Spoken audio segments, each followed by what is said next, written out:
Next. तो त्वचाओं के नाम आपने देखे, ट्रिक हम लोगों ने देखी कि आलसी टवेरा में, ठीक है, उस तरह नाम याद कर लोगे। कितना प्रमाण है, तो अवभासनी 18 इस तरह आती है, 1/18। लोहिता 1/16, श्वेता 2 बनता है तो 1/12, ताम्रा ता का साउंड 1/8, वेदनी पांचों पांडव वेदना तो वेदनी 1/5, रो रहे हैं अकेले तो रोहिणी 1, मांस धरा तो 2, दोस्त मिलकर नॉनवेज बना रहे हैं। नेक्स्ट है कि कौन कौन सा रोग होता है त्वचाओं के अंदर, तो वो देखोगे वन बाय वन। सबसे पहले अवभाषण में लिखा हुआ है कि छाया और वर्ण इस पर डिपेंड करते हैं, और सिद्म और पद्म कंटक ये रोग हो जाते हैं इसके अंदर। सिद्म और पद्म कंटक। ऊपर ट्रिक लिखी है कि सिद्धि ने कांटों की छाया का वर्णन किया है ना, कि सिद्धि कोई ऐसी लड़की होगी कि सबकी तारीफ करते हैं ना, कई लोग होते हैं बुरा नहीं बोलते किसी के लिए। तो सिद्धि ने कांटों के लिए भी अच्छा कहा कि कांटे भी अच्छे हैं, किसी को तो छाया मिलती है। तो सिद्धि ने कांटों की छाया का वर्णन किया। सिद्धि यानी सिद्ध, कांटे से पद्म कंटक, छाया का वर्णन किया छाया, और वर्णन यानी वर्ण। तो ये सब इस पे डिपेंड करता है अवभाषणी के ऊपर। नेक्स्ट है लोहिता, 1/16 व्रीहि। तो ट्रिक लिखी है कि विनती है थोड़ा लोहा दे दो, कोई अपना घर बना रहा होगा है ना, तो आयरन चाहिए होगा, तो कह रहा हूँ क्या खरीदना, थोड़ा सा चाहिए, दे दो ऐसे। तो विनती है, विनती यानी व्यंग, न्यच और तिलकालक, विनती। ठीक है, कि थोड़ा सा लोहा दे दो, तो लोहिता के अंदर ये चीजें हो रही हैं। नेक्स्ट है श्वेता। श्वेता में अजगल्ली का चर्मदल और मशक याद करने के लिए, कि श्वेता ने अजगर की चर्म मसल दी है ना। अजगर वैसे तो मारता नहीं है, अजगर जो होता है निर्विष होता है। ये सवाल आप आगे याद करोगे अगर तंत्र में, है तो डर तो लग नहीं रहा होगा, अजगर ने पकड़ लिया होगा तो श्वेता ने अजगर को उसकी चर्म मसल दी होगी कि छोड़ दे। तो श्वेता ने अजगर की चर्म मसल दी। श्वेता यानी श्वेता, अजगर से अजगल्ली का, चर्म से चर्मदल, मसल दी यानी मशक। तो ये रोग होते हैं इसके अंदर। ताम्रा, तो कुष्ठ और क्लास, और वेदिनी में कुष्ठ और विसर्प। तो देखो ऐसे याद रख लो कि कुष्ठ तो दोनों में कॉमन है, ताम्रा में भी और वेदनी में भी। ठीक है। बाकी क्लास कुष्ठ के आपको भेद याद अगर हो, मुस्कान, क्लास के प्रकार जो है चरक में क्या क्या है, कौन कौन से? रक्त, ताम्र, श्वेत, सही कह रहे हो, रक्त, ताम्र और श्वेत। ठीक है ना। तो ताम्र आपने देखा है कि क्लास का एक प्रकार भी है, तो उस तरह भी याद कर सकते हो। रक्त, ताम्र, श्वेत, 3 भेद आपको बताए होंगे कि भाई क्लास किस में होगा, ताम्रा के अंदर होगा। और विसर्ग जो होता है ना, इसमें वेदना होती है, खासियत होती है विसर्ग के अंदर कि इतना ज्यादा कह लो आप, स्वेलिंग हो जाती है, इन्फ्लेमेशन इतना ज्यादा होता है कि वो जो प्रेशर की वजह से पेन होता है वो होने लगता है। तो उस तरह भी याद रख सकते हो कि वेदना कहाँ हो रही है, विसर्ग में हो रही है, तो विसर्ग में वेदना होती है। नेक्स्ट है रोहिणी। तो अर्बुद, श्लीपद, ग्रंथि, गलगंड और अपची। सामने ट्रिक लिखिए कि अब्बू के साले के पास गंदी ग्रैंड अपाचे है ना, कि अपाचे बाइक जो है वो, तो गंदी वाली बाइक जो है वो अब्बू के साले की है। तो अब्बू यानी अर्बुद, साला यानी श्लीपद, गंदे से ग्रंथि, ग्रैंड गलगंड, अपाचे मतलब अपची, ऐसा। तो ये रोहिणी में कि गंदी बाइक इसलिए रो रहे हैं अब्बू बैठ के कि भाई कितनी गंदी बाइक है उसके पास, घर में ले आया हमारे। नेक्स्ट है मांसधारा, अर्श विदरधि भगंदर, है ना, कि अर्श विद भगंदर हो जाएगा ज्यादा मांस खाने से, ऐसा याद कर सकते हो। इवन भगंदर में हम देखते भी हैं कि मांस खाने का जो लालची व्यक्ति है ना, उसे एक आगंतुक भगंदर है, हम लोग पढ़ते हैं कि वो हो जाता है। तो वैसे भी याद रख सकते हो कि अर्श विद भगंदर, कोई अगर मांस खाएगा ज्यादा तो अर्श विदरधि भगंदर, मांस धरा के अंदर दो व्रीहि। यही कह रहे हैं कि पहली कला भी होती है मांस धरा, आगे कलाएं पढ़ेंगे हम लोग, कि पहली कला भी है मांस धरा कला। ठीक है, तो वो भी याद रखना है। नेक्स्ट, त्वचा की कुल मोटाई 3.5 व्रीहि, सुश्रुत ने बताई, व्रीहि चावल को कह देते हैं। तो त्वचा की कुल मोटाई 3.5 व्रीहि, सुश्रुत ने कहा। डलहन कह रहे हैं सभी त्वचाओं की मोटाई मिला के 5 सही 19/20 यव। तो सुश्रुत 3.5 व्रीहि कम बताई उन्होंने, यानी डलहन ने थोड़ी ज्यादा बताई, 5 सही 19/20 यव। शारंगधर कह रहे हैं कि सातवीं त्वचा स्थूला होती है, मतलब मांसधरा नहीं कह के स्थूला कह दिया शारंगधर ने सातवीं त्वचा को। और प्रमाण है उसका 2 व्रीहि, याद करने के लिए, शा से शारंगधर, सा से सात्विक को, सा से स्थूला कहा, और प्रमाण भी जैसे शाह लिखते हैं दो की तरह, तो 2 व्रीहि। तो शारंगधर, सात्विक, स्थूला और 2 व्रीहि। संग्रह ने छठी त्वचा को प्राणधरा कहा है। संग्रह, उन्होंने छठी त्वचा का नाम प्राणधरा लिखा, प्राणधरा कला। जैसे आपको बताई होगी, अच्छा अभी आपसे बात नहीं हुई है कलाओं की, चलो आगे बात होगी। श्लेषधरा वाला कॉन्सेप्ट है, फोर्थ वाला कौन सी है, आगे पढ़ेंगे, छोड़ो। नेक्स्ट देखो, सुश्रुत, त्वचा की उत्पत्ति कैसे होती है। तो कह रहे हैं शुक्र शोणित के पच्यमान से, जैसे शिरस्यव संतानिका, यानी जैसे दूध के ऊपर मलाई आ जाती है ना, उसी तरह शुक्र और शोणित के पचने से, कह लो आप, स्किन का निर्माण होता है। ठीक है, तो त्वचा की उत्पत्ति किससे होती है? शुक्र शोणित से होती है, याद रखना। कई लोग इसमें ऐसा लगा देते हैं, ऑप्शन जो क्वेश्चन बना रखा है कि शीर से होती है ना, शीर से नहीं होती। वो कंपेयर किया गया है कि जैसे शीर के ऊपर संतानी का मलाई आती है, उसी तरह शुक्र और शोणित से होती है, कहने का मतलब यह है। ठीक है ना। वाग्भट त्वचा की उत्पत्ति रक्त से मानी है। वाग्भट ने त्वचा की उत्पत्ति रक्त से मानी है। वैसे हम लोग अगर धातुओं में बात करें तो किस धातु के साथ मान सकते हैं? किसकी धातु है, मतलब ये जानना चाह रहा हूँ। रस- मांस मांस की मांस की, मांस। है ना, मांस की धातु है। ठीक है बेटा।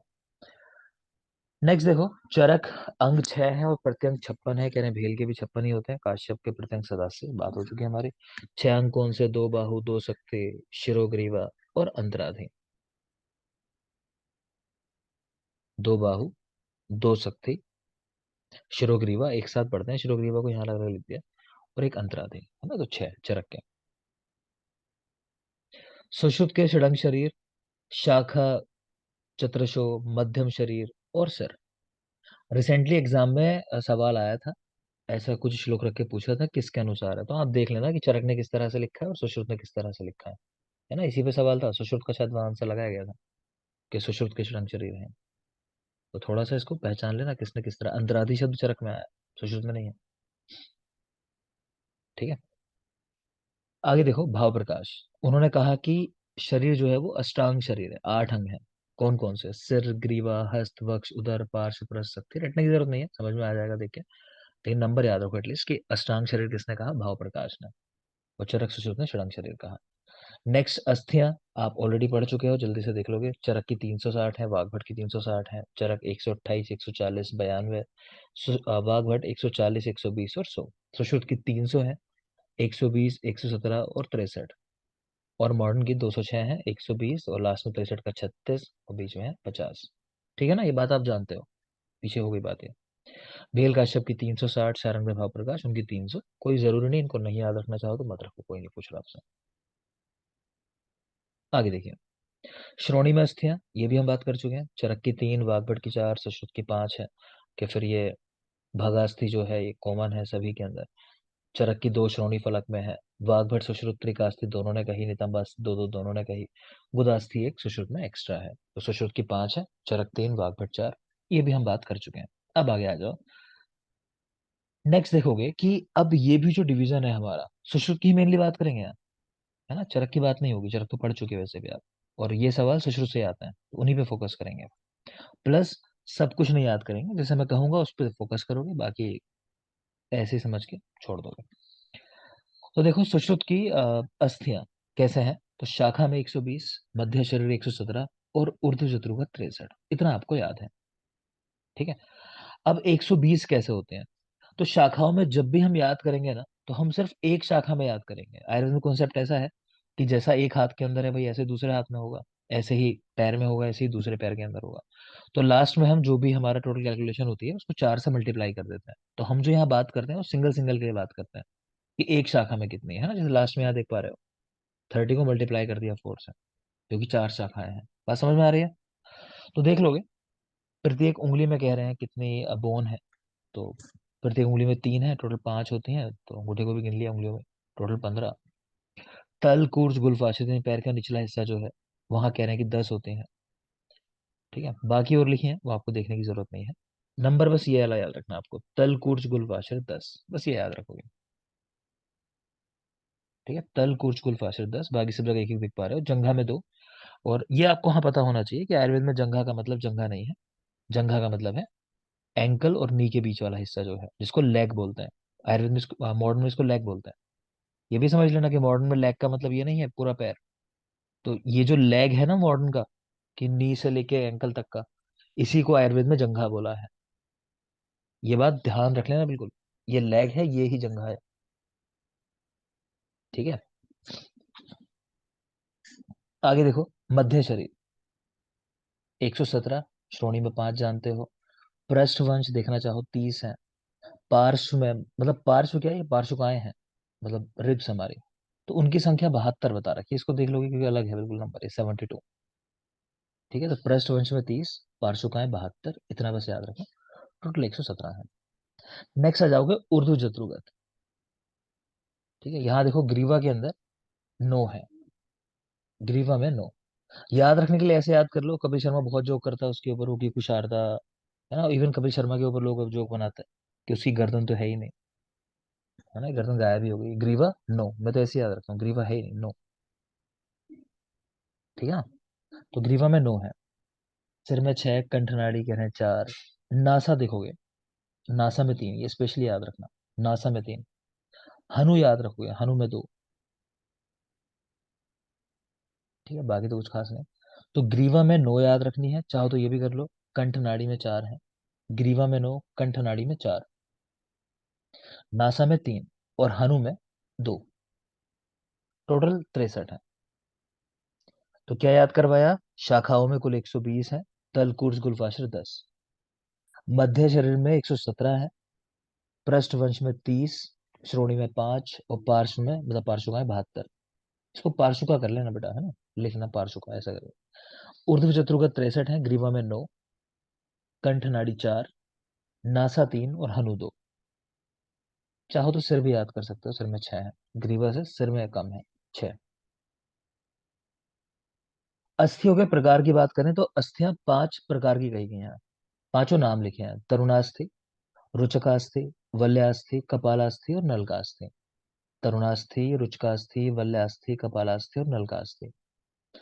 तरुणास्थि में कह रहे हैं कि आंख नाक कान वाली जो सब होती हैं वो यहाँ आ जाती हैं तरुणास्थि के अंदर। ठीक है, रुचकास्थि के अंदर की दांत हमारे जो है रुचकास्थि में आ जाते हैं। वल्यास्थि में पार्श्व, पृष्ठ और उरु, यहाँ की बोन आ जाती है ना। मूवी भी आ रही है पपाया दी सेलर मैन, उसी पे हम याद रखते हैं इसको। मैं देख रहा था रिसेंटली, तो मूवी आ रही है इसके ऊपर अभी। तो पपाए, तो उस पे याद कर सकते हो, स्पिनच खाने वाला। तो पार्श्व, पृष्ठ और उरु, पपाऊ। ठीक है, कपालास्थि, जानु, अंश, सिर, नितंब, गंड, तालु और शंख। ठीक है, इसके लिए ट्रिक लिख सकते हो, लिखा भी है नीचे कि जानू, अंश दोनों लोग जो हैं शनिवार को गश्त पर जाते हैं। तो जानू, अंश। ठीक है, निशा कर लो कि निशा में गश्त पे जाते हैं रात्रि के समय, निशा यानी निदम और शाह से सिर। ठीक है, तो निशा में गश्त, तो गंड, शंख और तालु पर जाते हैं, है ना। पुलिस पेट्रोलिंग जो होती है, गश्त लगाना, रात में घूमना। ठीक है, तो जानू और अंश निशा में, नितम सिर, गश्त पर जाते हैं, गंड, तालु और शंख, इनमें है कपालास्थि। नेक्स्ट है नलकास्थि, कह रहे हैं बाकी सब जगह नलकास्थि होते हैं। ठीक है, तो ऐसा मत सोचना कि सर पूछ लिया तो हम कैसे निकालेंगे बाकी सब जगह कौन से, पूछेगा ही नहीं। सवाल मैंने आपको हर बार बताया, वो ही पूछता है जो सामने लिखा है स्ट्रेट। तो पूछेगा तो वलयास्थि पूछेगा, पूछेगा तो कपालास्थि पूछेगा, और कुछ नहीं पूछता है। बाकी नंबर याद रखोगे, अस्थियां 5 प्रकार की होती हैं। कौन कौन सी 5? तो हमने ट्रिक लिखी इसके लिए कि तरु बकना, है ना, कि तरु को कह रहे हैं कि तरुण को, मतलब कि तरुण ज्यादा बोलो मत ऐसे। तो तरुण यानी तरुणास्थि, रू से मतलब रुचकास्थि, तरु, बकना यानी वलयास्थि, नलकास्थि और कपालास्थि। ठीक है, तो अस्थियां 5 प्रकार की। यहाँ बता रखा है इन अस्थियों पर जब आघात होता है तो क्या होता है उसका परिणाम। जैसा आपने पीछे देखा था, आप लोगों ने नहीं देखा, मॉर्निंग बैच वालों ने देखा सुश्रुत में, कि वहां बताया हुआ है कि जो धातु होती हैं, धातुओं के जो शल्य होते हैं शरीर में रह जाएं तो वही विलीन हो जाते हैं। लकड़ी के जो शल्य होते हैं वो मांस में दाह कर देते हैं, पाक कर देते हैं, है ना। तो वो सब देखा था ना, उसी तरह से यहाँ है नॉर्मल के आघात होने के बाद क्या होता है, कि तरुणास्थि पे आघात होगा तो नम्यंत, कि मतलब मुड़ जाएगी, टूटेगी नहीं, क्योंकि इतनी सॉफ्ट है वो, तो ब्रेक नहीं होगी, मुड़ जाएगी, नम्यंत। रुचकास्ति स्फुट्यन्ते मतलब टुकड़ों में टूट जाना उस तरह से। वल्यास्ति स्फुट्यन्ते, कपालास्ति विभिदन्ते मतलब इसका पूरा ही टूट जाना उस तरह से मतलब है। नलकास्ति भज्यन्ते। ठीक है, मतलब सबका कुल मिला के टूटने से ही है, टूटने का तरीका है किस तरह टूट रही है, टुकड़ों में अलग हो जा रही है बिल्कुल, या है इंटैक्ट लेकिन ब्रेक हो गई है, उस तरह से बात है। तो जो शब्द है आप तो शब्दों के साथ जाओगे, उनको याद रखना है। तो हमारी जो ट्रिक थी तरु बकना, यानी तरुणास्थि, रुचकास्थि, वल्यास्थि, कपालास्थि, नलकास्थि, तरु बकना। इसके सामने हम लोग याद लेते हैं NSS, यानी नमयंते, स्फुटयंते, स्फुटयंते। कपालास्थि को हम याद रख लेते हैं कवि, और नलकास्थि को नभ। ऐसा कि कवि नभ में गया, कि NSS का कवि नभ में चला गया। ठीक है, राष्ट्रीय स्वयंसेवक संघ, NSS, ऐसा। तो NSS का कवि था, कवि यानी कपालास्थि विभिदंते, कहा गया नभ में चला गया, आकाश में, मतलब मृत्यु हो गई होगी। तो नभ में यानी नलकास्थि भजयंते। और ये भी याद रखोगे, जो तरुणास्थि है हृदय ने, उसमें लिखा है भुज्यंते।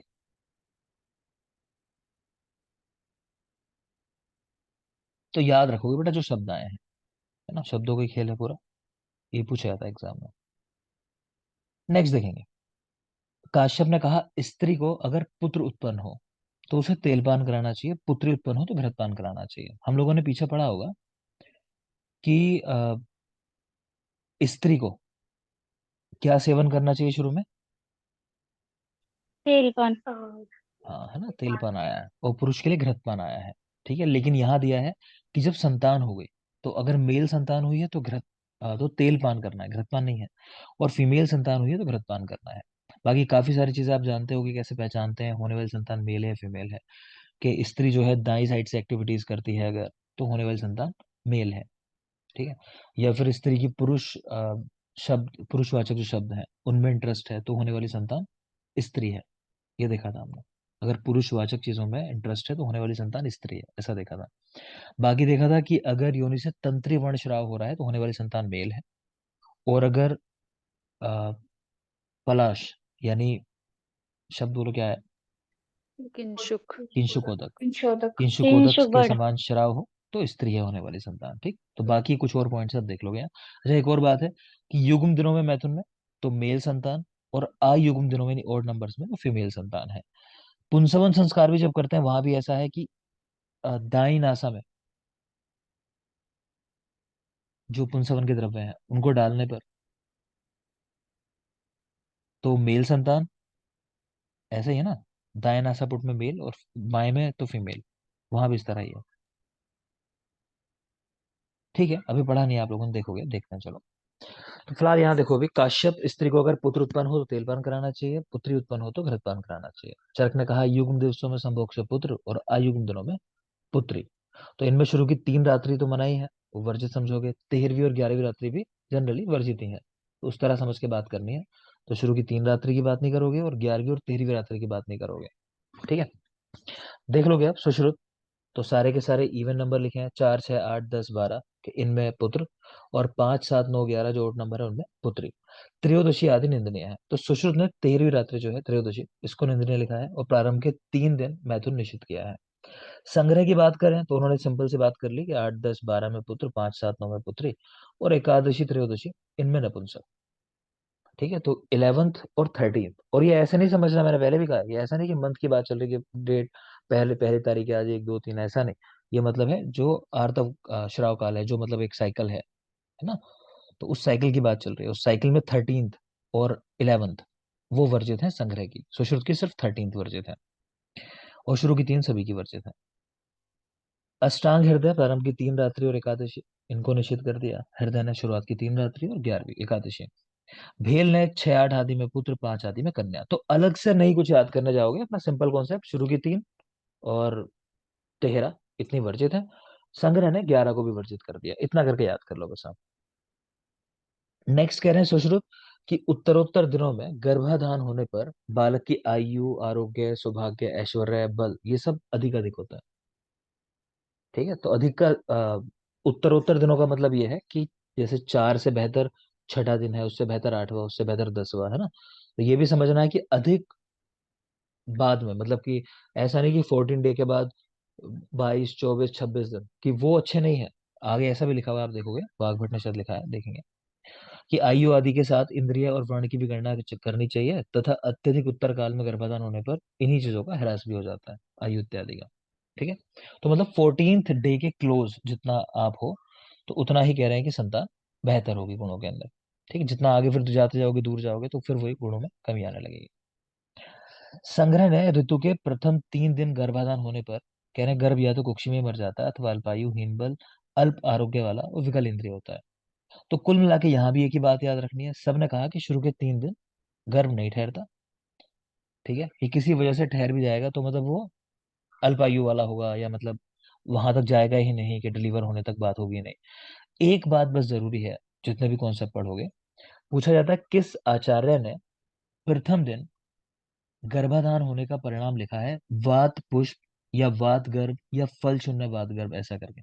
तो काश्यप ने लिखा है कि रजस्वला स्त्री से मतलब प्रथम दिन मैथुन करने से होने वाली संतान जो गर्भाधान होगा वो क्या होगा, वात पुष्प वात गर्भ या फल शून्य गर्भ। मतलब इसका भी वही है कि कोई रिजल्ट नहीं है इसका, है ना, लेकिन शब्द कुछ लिखे हैं, वात पुष्प वात गर्भ या फल शून्य गर्भ। तो ये याद रखोगे, जैसे आपने याद रखा है कि कृमि आशा का उल्लेख किस आचार्य ने किया, बोलो। काश्यप। काश्यप ने। किस आचार्य ने कृमि से होने वाले योनि व्यापक का स्पेशली उल्लेख किया कैटेगरी बना के, कृमि योनि व्यापक? वाग्भट ने। वाग्भट। ठीक है ना, विप्लुता। ठीक है बेटा, तो वो सब याद रखोगे। नेक्स्ट देख लो यहाँ। तो प्रथम दिन वात पुष्प वात गर्भ या फल शून्य वात गर्भ, द्वितीय दिन गर्भ का स्राव हो जाएगा, तीसरे दिन हीन अंग अल्पायु वाला बालक। भेल भी ऐसे लिख रहे हैं कि पहले 3 दिन संयोग करने से गर्भधान नहीं होता, हो भी जाएगा तो बालक हीन आयु होगा। भाव प्रकाश ने कुछ शब्द दिए हैं, जैसे काश्यप ने कहा पहले दिन वात पुष्प फल शून्य वात गर्भ, इसी तरह भाव प्रकाश ने कहा पहले दिन स्त्री चांडाली सदृश्य होती है, दूसरे दिन ब्रह्मघातिनी सदृश्य, तीसरे दिन रज के समान अस्पर्श्य होती है। तो इसके लिए हम ट्रिक याद कर लेते हैं, चबर, ये वर्ड लिखा हुआ है। तो चांडाली ब्रह्मघातिनी और रज के समान अस्पर्श्य, है ना। तो वो सॉन्ग भी है एनिमल मूवी का, चबर चबर को जैसे नाम है उसका, बॉबी देओल का सॉन्ग है, तो अब शायद याद हो जाएगा आपको, पहले तो नहीं सुना होगा शब्द वो। जैसे एक सॉन्ग है ना वो काफी फेमस हुआ, बॉबी देओल का एक ही गाना है उस मूवी का, तो वो यही है, कुछ चबर चबर ही बोलता है उसमें शुरू में, पता नहीं क्या। तो चांडाली ब्रह्मघातिनी और रज के समान स्पर्श, तो याद हो जाएगा कुल मिला के। रजस्वला गमन से विशेषकर दृष्टि आयु तेज की हानि होती है, अधर्म होता है। अगेन एक ही बात निकल के आती है, 3 रात्रि वर्जित है। नेक्स्ट आ जाओ ऋतुकाल।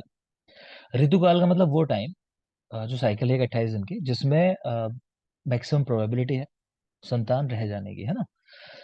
तो कह रहे हैं आर्तव दर्शन के बाद 12 दिन का टाइम होता है। कुछ आचार्यों के मत से आर्तव दर्शन ना होने पर भी स्त्री ऋतुमती हो सकती है, जैसा हम लोग देखते हैं जब लैक्टेटिंग मदर होती है ना, उस समय ऐसा होता है कई बार।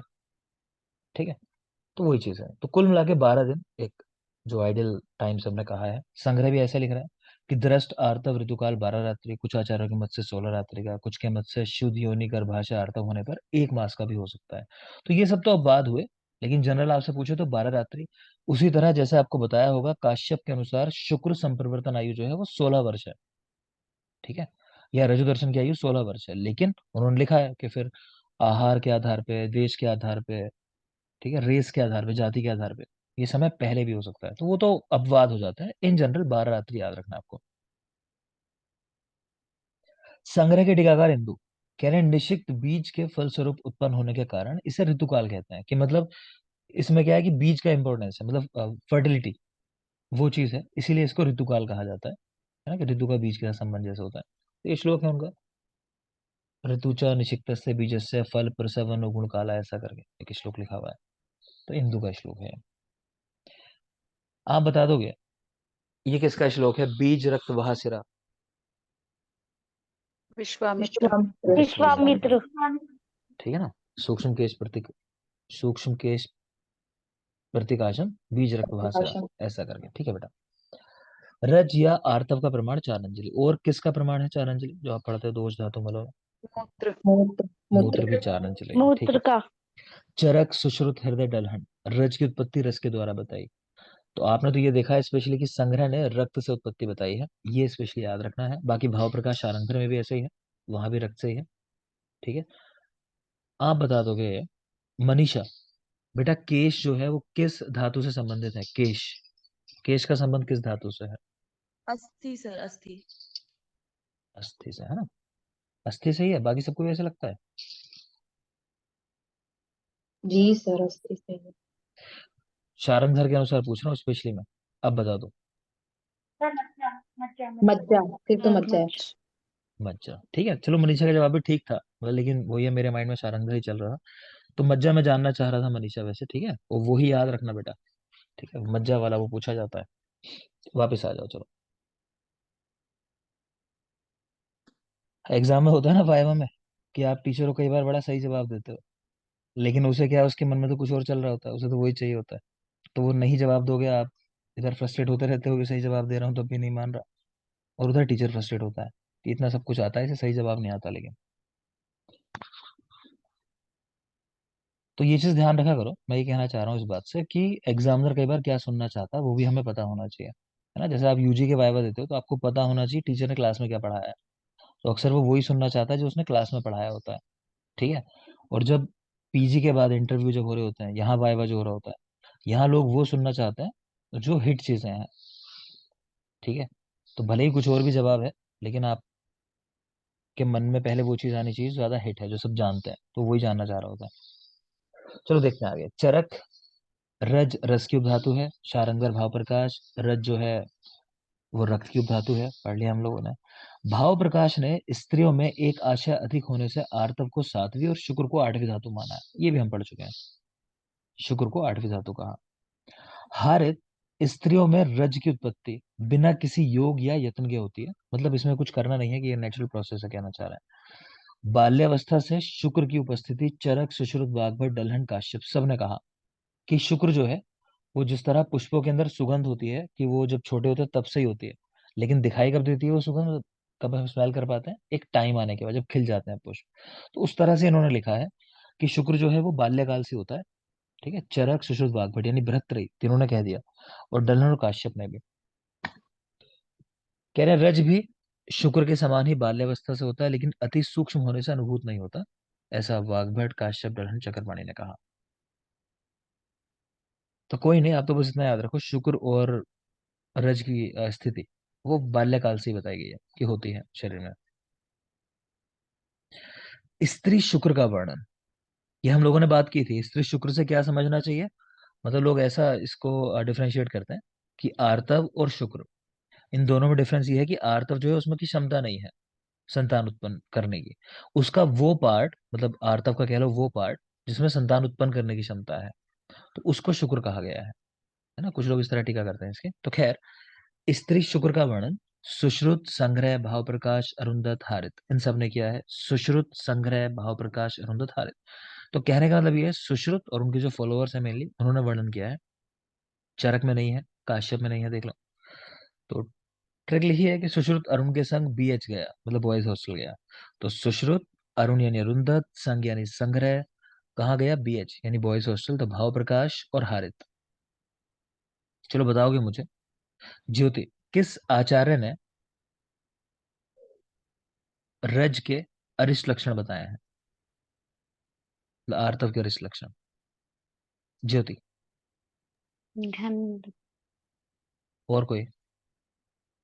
काश्यप, हारित ने। हारित ने, बंदा सही बता रही है, हम्म, हारित ने, ठीक है ना, हारित ने बताए हैं बेटा। तो याद रखोगे हारित के कई पॉइंट हैं। एक तो वो कि शरीर को दोषों का पात्र स्वरूप कहा, पांच महाभूतों से बना हुआ, गर्भाशय, वास्य, वैराग्य, बहुत सारी चीजें हैं इनकी जो याद रखनी है, तो याद रखना। यहाँ स्त्री शुक्र का वर्णन देख रहे हो, तो सुश्रुत अरुण के संग बीएच गया, सुश्रुत, अरुंधत, संग्रह, भाव प्रकाश और हारित, ये सब है जिन्होंने स्त्री शुक्र का वर्णन किया है। नेक्स्ट देखोगे काश्यप, रजस वाला को नस्य देने से ऋतु व्यापक होता है, ये भी पढ़ा चुका हूं मैं आपको कि रजस वाला को नस्य देने से क्या होता है, ऋतु व्यापक। शुद्ध स्नाता को नस्य देने से क्या होता है, योनिशोष, ये भी देखा है आपने। रजस वाला को नस्य देने से ऋतु व्यापक होंगे, शुद्ध स्नाता को देने से योनिशोष, और गर्भिणी को नस्य देने से हमेशा गर्भ के ऊपर इम्पैक्ट आता है, गर्भिणी कुछ भी गलत करती है तो गर्भहीन अंगों वाला, ठीक है। तो गर्भिणी को नस्य देने से गर्भहीन अंगों वाला होता है, याद कर लेना तीनों पॉइंट को। अगला पॉइंट लिखा है, ये भी आपने रटा है कि सूतिका को आस्थापन बस्ती से क्या होता है कि आम दोष की वृद्धि। सूतिका को आस्थापन बस्ती देने को मना किया है, कहना उससे क्या होता है, आम दोष की वृद्धि होती है। आपको ये भी बताया मैंने कि अगर गर्भिणी को मल अवरोध हो जाए, मतलब विबंध हो जाए, तो वो कैसे साध्य होता है, मतलब क्या है उसके लिए बेस्ट ट्रीटमेंट। आस्थापन आस्थापन बस्ती बस्ती, नियुक्त ठीक है, अवस्था में। ठीक है बेटा। उस अवस्था में। तो वहां पे बताई हुई आस्थापन बस्ती लिखा है कि अगर अनुवासन बस्ती से भी ठीक ना हो तो निरु बस्तियां देनी चाहिए या आस्थापन बस्ती देनी चाहिए। लेकिन सूतिका को, सूतिका मतलब वो 45 दिन का टाइम जो है डिलीवर करने के बाद, तो उस टाइम में मना कर रहे हैं, तो वहां नहीं देनी है, वहां देने से आम दोष की वृद्धि होती है। अष्टांग संग्रह, सूतिका को नस्य देने से शांता, अग्निसात और अरुचि होता है, वो खास नहीं, देख लेंगे बस। नेक्स्ट देख रहे हो विश्वामित्र का वही वाला श्लोक, सूक्ष्म केश प्रतिकाशम बीज रक्त वहासिरा, जो भी पूछा कि किस तरह से आर्तव श्राव होता है, तो उस केश के समान शिराएं होते हैं, तो वो रक्त का वहन करते हैं और धीरे धीरे उस रक्त को पूरे मांस इकट्ठा करती हैं, जिसकी वजह से गर्भाशय का तर्पण होता है, भर जाता है, और फिर उसके बाद मांस के अंत में श्राव होता है। तो याद रखो ये श्लोक सूक्ष्म केश प्रतिकाशम वाला किसका श्लोक है? विश्वामित्र का श्लोक है। नीचे हिंदी लिखी है। नेक्स्ट है वर्ण, बालक का जो वर्ण है कि वो 3 प्रकार का होता है, अवदात या गोर, एक कृष्ण और एक श्याम। ठीक है, तो सबने सुना होगा, बेसिक 3 वर्ण जानते भी होंगे, है ना। छोटे में शायद वो कहानी सुनी होगी कि भगवान जो है रोटियां बना रहे थे, तो जो रोटियां जलती गई तो वो उधर रख दी, वेस्ट इंडीज, नाइजीरिया, है ना, कि जो कच्ची रह गई बिल्कुल उन्हें उधर रख दिया, ब्रिटिश साइड में, ब्रिटेन, ऑस्ट्रेलिया उधर, और जो रोटी ठीक से पकी थी उन्हें इंडिया, श्रीलंका, बांग्लादेश, पाकिस्तान, कि मतलब ठीक वाले लोग। तो वही 3 रंग है ना, तो वही लिखे हैं यहाँ। तो मतलब कोई रंग खराब नहीं है, तो इससे यही बताते हैं कि भगवान ने बनाए तीनों और देख के फिर उनको उनकी जगह पे रख दिया। तो अवदात या गौर वर्ण है, दूसरा कृष्ण वर्ण है और तीसरा श्याम वर्ण है। ठीक है, तो अवदात या गौर वर्ण कैसे बनता है? तो तेज तो देखो सबके अंदर होगा, क्योंकि आप जानते हो जो हमारे 5 महाभूत है उनमें से कलर करने की क्षमता जो है वो किसके अंदर है?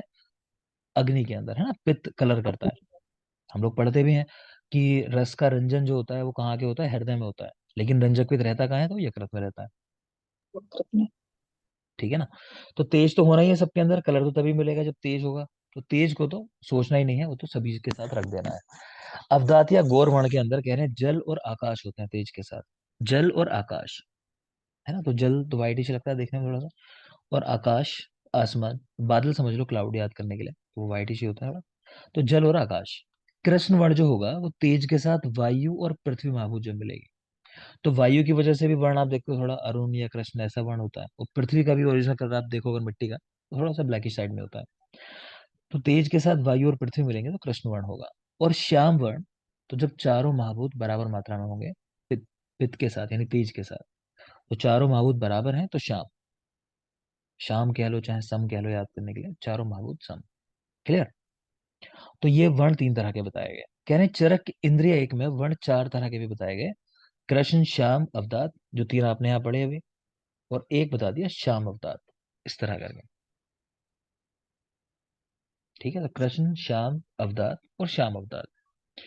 नेक्स्ट कह रहे हैं ये तो नेचुरल वर्ण है, ये अच्छे हैं मतलब। इसके अलावा 5 होते हैं विकृत वर्ण, जो नहीं होने चाहिए लेकिन फिर भी किसी के हैं मान लो। जैसे आपने देखा होगा अक्सर, जैसे कोई डेवलपमेंटल डिफेक्ट हो, कि जन्म से ही कुछ इस तरह का हो कि कोई शंट इस तरह का बन गया हो, आर्टरीज वेन्स के बीच में कुछ इस तरह की दिक्कत आ गई हो, तो वहां अक्सर आपको ऐसे अलग अलग कलर मिल जाएंगे देखने को। तो हरित, नील, शुक्ल, श्याव, ताम्रवर्ण। चलो बता दोगे ये? वंदना, कौन सी प्रमेय पिटका है जो नील वर्ण की होती है?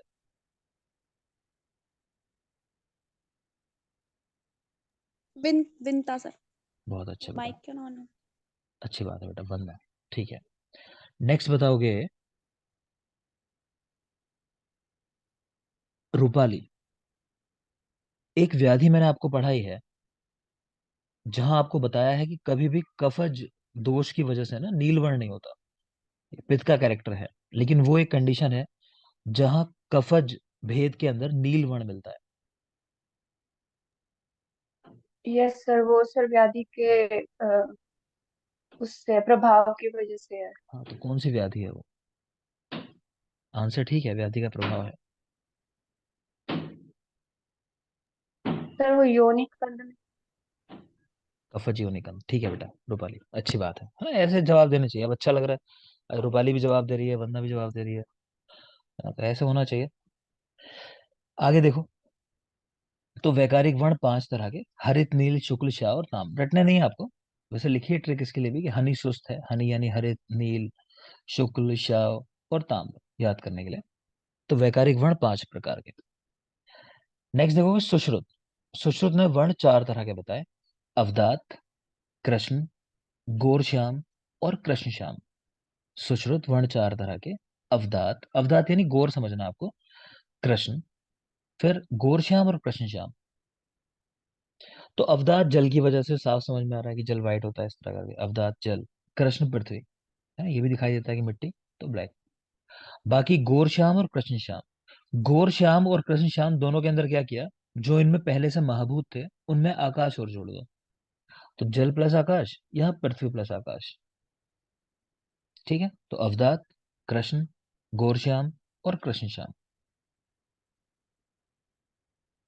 नेक्स्ट कह रहे हैं स्टांग संग्रह, कि शुक्र के वर्ण के आधार पर ये तय होता है कि बालक का वर्ण कैसा होगा। तो घृत या मंडाब शुक्र का वर्ण है, तो बालक गौर वर्ण का होगा, है घृत भी जैसे व्हाइट है इस तरह सोचो तो। तेलाब, तो बालक कृष्ण वर्ण का होगा। ठीक है, तो जो काली वाली सरसों होती है वो थोड़ा कृष्ण ही होता है, पीली सरसों होती है आजकल जो ज्यादा यूज में आ रही है वो थोड़ा येलोइश मिलेगा, अदरवाइज तेल भी कृष्ण वर्ण का होता है थोड़ा सा। मधुवर्ण या मधवा, तो श्याम वर्ण की संतान होगी। ठीक है, तो घृत से गौर, तेल से कृष्ण, और मधु उससे श्याम वर्ण। इधर हारित के लिखे हैं, वैसे तो मैं याद नहीं करा था, लेकिन फिर भी एक दो हैं जो हम देख लेते हैं, कि एक तो कृष्ण वर्ण देख लेते हैं, वात और रक्त की वजह से होता है कृष्ण वर्ण। ठीक है, दूसरा पिंगल वर्ण, तो पित्त और रक्त की वजह से, पिंगल, पित्त और रक्त की वजह से, इन दो को चाहो तो देख लेना। ठीक है, नेक्स्ट टॉपिक है पुंसवन कर्म, जो हम कल देखेंगे। फिलहाल आपको आज मैं आपकी टेस्ट जो है उसकी पीडीएफ थोड़ी देर में भेज रहा हूँ, तो अपना एक बार देख लेना, कल डिस्कशन कर लेंगे। और मॉर्निंग का भी टेस्ट छूटा हुआ है, प्लस मॉर्निंग क्लास होगी बेटा 6 बजे, आज भी मैंने ज्वाइन किया था, लेकिन आप लोग करते रहे आगे पीछे ज्वाइन बाद में। 6 बजे क्लास होगी मॉर्निंग।